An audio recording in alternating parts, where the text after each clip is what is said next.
هنعمل النهاردة مع بعض الوصفة الجميلة دي. ولو أول مرة بتشوفوني ولسه ما اشتركتوش اشتركوا حالا.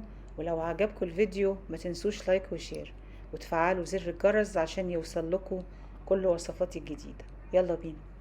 عندي هنا حلة وحاطة فيها مية. عندي هنا كيس مكرونة نص كيلو، انا جايباها شرايط. طبعا هتفاجئوا دلوقتي ان جربوا الطريقة دي. انا هحط المكرونة هسلقها والمية لسه ما غليتش. بالطريقة دي بقى المكرونة ما بتلزقش في بعض وبتعجن، بتطلع خطيرة. انا طبعا حطيت ملح وزيت وبقطع المكرونة نصين، يعني المكرونة بالشكل ده. يعني بحبها كده، ما بحطهاش يعني سليمة، بقطعها نصين.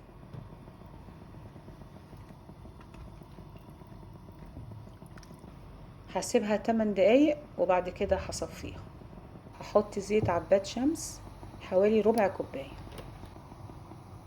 عندي هنا كيلو فليه مقطعاه بالشكل ده، يعني الصدر مقطعاه على 2. انا عايزة بقى احمر الفليه في الزيت ياخد لون كده ويحمر. انا عايزة بقى احمره بالشكل ده، يبقى واخد اللون ده. عندي هنا بصلتين مقطعاهم صغير بالشكل ده، هشوحهم كده البصلة تدبل بس. هرش رشة جوز الطيب، يعني اقل من ربع معلقة.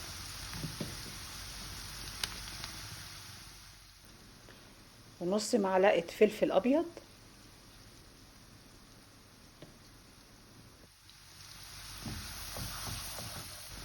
هحط 4 معالق دقيق. ادي 2 3 4، يعني المعلقة ما تبقاش مليانة قوي. انا عايزة بقى ايه، اشوح الدقيق مع البصلة مع باقي التوابل، تاخد لون كده بيج كده.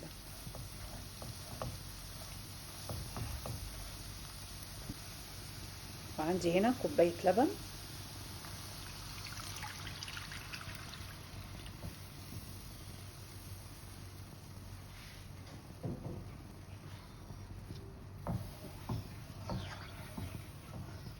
طبعا بنحط اللبن ونقلب سريعا كده بالشكل ده.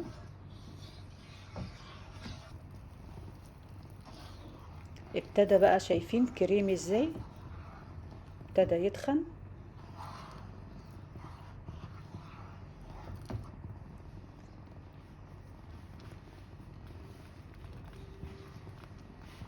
كده ابتدى يغلي. انا عايزه اخففه سنه، يعني حطيت ربع كوبايه. طبعا مقدار اللبن يعني مش مشكله، ان حسب نوع الدقيق اللي بتستخدموه، يعني ممكن تستخدموا اكتر من اللي انا حطيته او اقل. انا حسيت ان هو تخين سنه فحبيت اخففه، حطيت سنه لبن ربع كوبايه.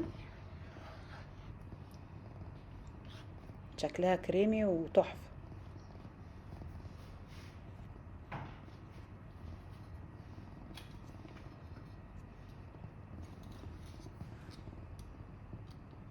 انا عايزه بقى هنا احط الفراخ تاني، ارجعها الفيليه وهديها غلوه كده على الواطي، تشرب بقى من الصوص اللي احنا عاملينه دوت.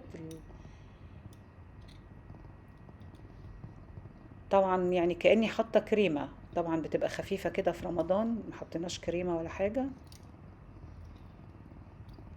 بس طعمها كان خطير. كأني حاطه كريمه وشكلها يعني شايفين كريمي خالص يعني.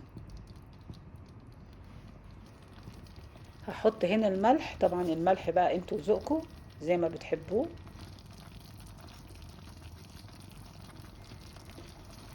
ده السمك بقى اللي انا عايزاه بالشكل ده. عندي هنا حطيت معلقتين زيت كبار، وعندي هنا مشروم. يعني هو كان عندي، يعني دي حاجة اختيارية بس بيدي طعم حلو قوي. يعني لو عندكم ممكن مشروم علب انا حاطه يعني 2 مشروم كبار، هشوحهم كده في الزيت، وهحط كوبايه لبن. جربوا بقى طريقتي في الوصفه دي، هتعجبكم جدا ان شاء الله. هحط ربع معلقه فلفل ابيض وجوزة الطيب برشه، يعني انا بحبها بس ما بحبش ازودها. هنا بقى زعتر، معلقه كبيره كده زعتر، لان هو اساس التوابل يعني. هقلب بقى كده كله مع بعضه تقلبتين كده، وهحط كوبايه لبن تانية. عندي هنا الفراخ اللي احنا عملناها مع بعض، طبعا بعد ما بتبرد بتتخن سنه، هحطها بقى في الخليط اللي احنا عملناه ده، المشروم مع كوبايتين اللبن والتوابل والزعتر. انا عارفه هتستغربوا باللي انا عملته، بس جربوا الوصفه دي، بيطلع بقى الصوص كريمي وخطير ومظبوط بالمقادير اللي انا عاملاها بالظبط دي.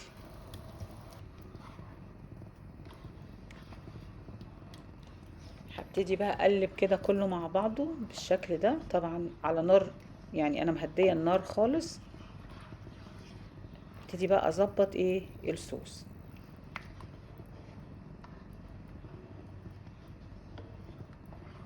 هو خليط كده قريب يعني للبشاميل، بس مش بشاميل ولا صوص ابيض في نفس الوقت.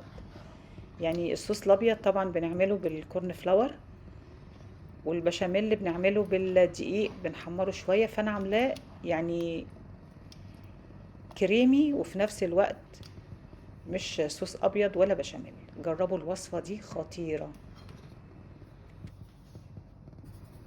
هظبط بقى الملح كده، طبعا ملح انتوا ذوقكم.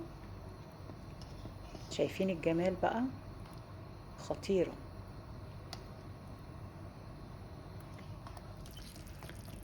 هحط بقى دلوقتي المكرونه،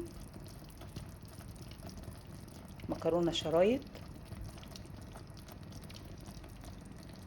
شايفين بقى الطريقه لما عملناها في ميه ساقعه، خطيره. ايه رايكم بقى في الجمال ده؟